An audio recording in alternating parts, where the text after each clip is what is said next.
मुख्यमंत्री अशोक गहलोत की ओर से इंदिरा रसोई योजना को शुरू करने की घोषणा की गई है। अशोक गहलोत ने कोई भूखा ना सोए के मकसद से नगरीय क्षेत्रों में इंदिरा रसोई योजना शुरू किए जाने की घोषणा की है।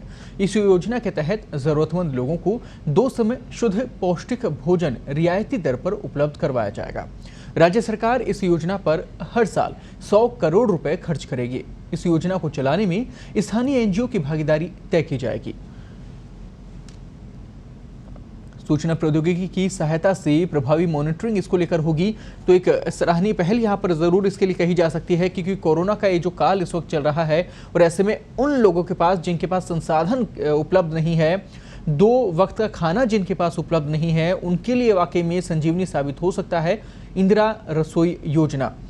इसकी घोषणा कर दी गई है। अशोक गहलोत ने कोई भी भूखा न सोए के मकसद से नगरीय क्षेत्रों में इंदिरा रसोई योजना शुरू किए जाने की घोषणा की है।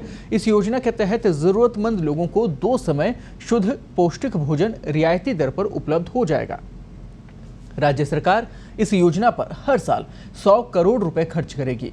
इस योजना को चलाने में स्थानीय एनजीओ की भागीदारी तय की जाएगी। साथ ही सूचना प्रौद्योगिकी की जो सहायता है वो भी प्रभावी मॉनिटरिंग के लिए की जाएगी। तो वहां उन तमाम लोगों को इससे फायदा मिलने वाला है जो संसाधनों के अभाव के चलते 2 वक्त के भोजन का प्रबंध इस वक्त नहीं कर पा रहे हैं।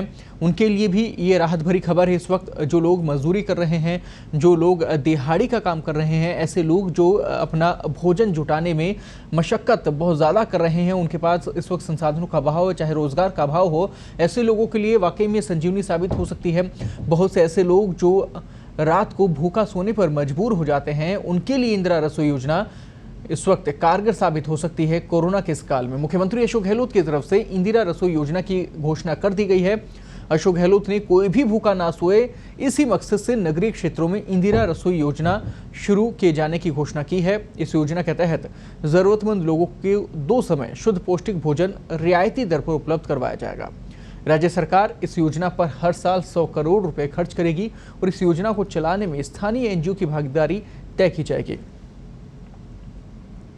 और पूरी खबर पर ज्यादा बातचीत के लिए इस वक्त हमारे सहयोगी प्रकाश कुमावत हमारे साथ जुड़ गए हैं।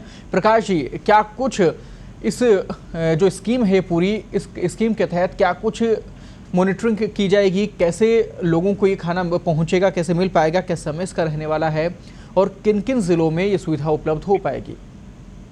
देखिए, जब से लॉकडाउन हुआ है, जब से प्रवासी मजदूर आए हैं, जब से मजदूरों का पलायन शुरू हुआ और मध्यम वर्गीय परिवारों की जब से हालत खराब हुई, अशोक गहलोत ने ऐसे गरीब परिवार, श्रमिक परिवार, उन परिवारों को काफी सहायता की, उनको भोजन उपलब्ध कराया।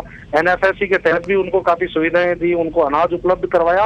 अब जितने भी राजस्थान के जो शहरी क्षेत्र हैं, उनके जो भी गरीब मजदूर हैं, उनको पौष्टिक भोजन देने के लिए सरकार ने ये योजना शुरू की है, इंदिरा रसोई योजना, और इसका 100 करोड़ रुपए का बजट रखा है और ये शहरी क्षेत्रों में शुरुआत में लागू की जाएगी और इसके बाद में फिर इसको पूरे प्रदेश में ले जाया जाएगा। और सबसे बड़ी बात यह है कि इसके मॉनिटरिंग सरकार करेगी और इस काम को और बढ़िया तरीके से कैसे किया जाए, गरीबों को अंदर इसका प्रचार प्रसार हो, उनको दोनों वक्त का रियायती दर पर पौष्टिक भोजन मिले, इसकी व्यवस्था सुनिश्चित करने के लिए एनजीओ का भी इसमें सहयोग सरकार ले रही है। प्रकाश जी, किस किस शहर में ये व्यवस्था होने वाली है? अभी जितने भी जो हमारे मुख्यमंत्री ने ये घोषणा की है अशोक गहलोत ने कि सभी शहरी क्षेत्रों में, सभी जिलों के जो शहरी क्षेत्र हैं उनमें ये शुरू की जाएगी। यहाँ पर जब पूरी तरह से ये सुचारू रूप से चलने लगेगी, इसके बाद में इसको बढ़ाया जाएगा। प्रकाश जी, इसमें शुरुआती तौर पर क्या समय रहने वाला है और क्या कीमत उस समय उस खाने को लेकर रहेगी? क्या नाश्ता भी उस समय उन लोगों को दिया जाएगा? क्या इसको लेकर कुछ प्लान अभी तक तैयार किया गया है? देखो, ये ठीक वैसा ही एक प्लान सरकार ने तैयार किया है जिस तरीके से अक्षय पात्र है सुबह और शाम का, तो सरकार चाहती है कि गरीबों को सुबह का भोजन भी रियायती दर पर मिले और शाम का भोजन भी मिले। तो दोनों समय भोजन उपलब्ध करवाने की सरकार तैयारी कर रही है। और जहां तक सुबह है, तो सुबह के भोजन के अंदर एक तरीके से नाश्ते जैसा भोजन भी होगा, जिसमें चावल होंगे, खिचड़ी हो सकती है, या इस तरह का जो भी प्लान है वो सरकार ने तैयार कर लिया है। और अब सरकार उसको क्रियान्वित करने जा रही है। चलिए, बहुत बहुत धन्यवाद आपका तमाम जानकारी के लिए।